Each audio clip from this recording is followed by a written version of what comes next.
Keppler is an associate director of the International Justice Program at Human Rights Watch. She joins us from New York. Elise, welcome.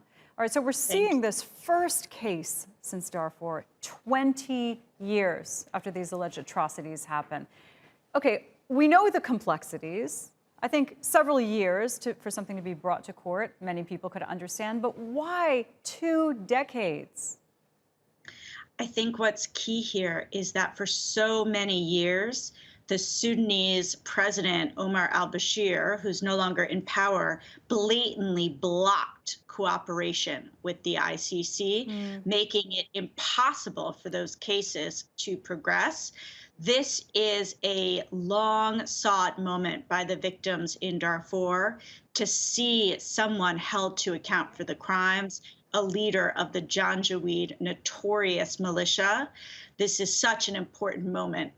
But now we also need to look forward to the other suspects ultimately being surrendered to face trial. Yeah, and of course, the former president is still there, refusing to be accessible to this, but I guess that's not very surprising. But we see so many parallels. You know, when we're talking about accountability coming after war, where you see these atrocities now in Ukraine, is it too early, given the complexities and given the extremely slow wheels of justice, for world leaders to be calling what we're seeing war crimes and even genocide? I think the key issue here is that we are absolutely seeing very significant abuses in Ukraine. And in fact, states have called for the International Criminal Court to open an investigation, which it's done. And the UN is working on collecting evidence, as is the ICC. So it's never too early to start to see investigation prepared, evidence collected. Obviously, evidence can be destroyed or lost over time. It's essential to begin that process. And I think today's trial shows that accountability can be slow going, but it can catch up with perpetrators, and would-be perpetrators should absolutely take note of what we're seeing today in a courtroom, Ali Kushayb facing trial so many years later. So when you look at the defenses in some of these cases, like this one today, the defendant, the former leader of this militia, is saying, well, he was ordered to do things. He wasn't intelligent enough to know that these would constitute war crimes, various other modes of defense there. How much water do statements like that hold in a case where sometimes there are I don't even want to say gray areas, but areas where proof is very hard to come by?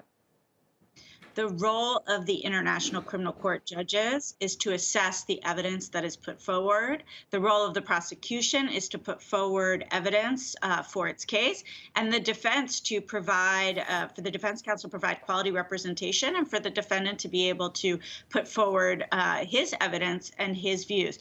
That is the process of coming before a court of law. And unless there is proof beyond a reasonable doubt, there should not be any kind of conviction. What we're looking for here is fair, credible proceedings that bring the truth to light of what happened and who is responsible.